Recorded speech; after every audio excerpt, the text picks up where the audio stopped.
my value that's unique is that I've been on both sides of the recruiting wall.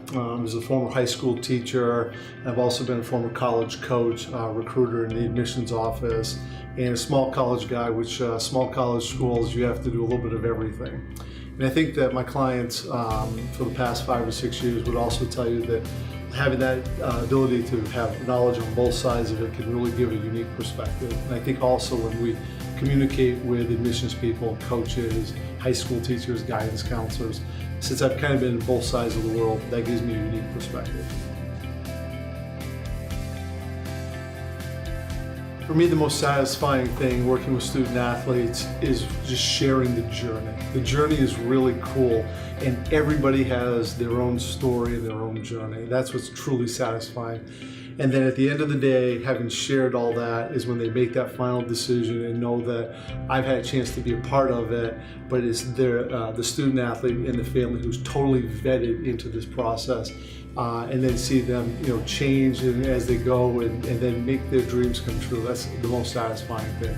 And then the last part of it that's really satisfying is that when they leave this office, they have life skills that will transition for themselves forever.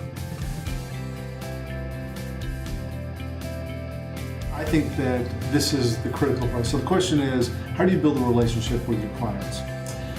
Everybody's a little bit different. So it really takes the mentoring part of this. So the clients all come in, they're very nervous. They really don't know what all they've seen is basically what everybody's seen on websites or TVs or whatever. And by building the relationship with the clients is exactly what successful college coaches, in my humble and worthless opinion, do, is that you don't just pick a team with just the best players. The best players don't always win.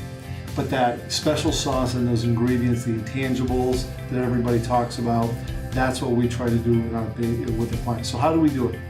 Well, first off, you really got to take the time. So we meet with them at least monthly, sometimes a couple times a month, especially early on.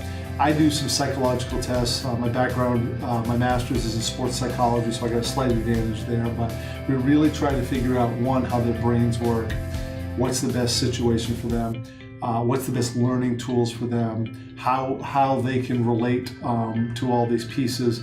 And then, of course, you mentor them. And what we mean by mentoring is that it's a teachable piece to it. It's not just do this, do that. It's what do you think about this? How are you going to approach this? And that's the part when we talk about vetting the kids in the process, is that we're really mentoring them. And the growth that I see, the great stories that I always love, is that sophomore person who walks in the door, who literally, can't really call a coach and is so nervous and, doesn't know how to write the email and all this bit. And then by the time and I'm getting a little emotional because this is what happens, and you talk about the relationship. By the time they're done their senior year, they're like on the phone wheeling and dealing with the coach and talking to, college vice presidents, and to see that kind of change, knowing that those are going to be skills lasting forever, that's the relationship. And that's what we try to build. And we really take the time to build relationships, and we don't do this fast. And I think that's part of the secret of our success.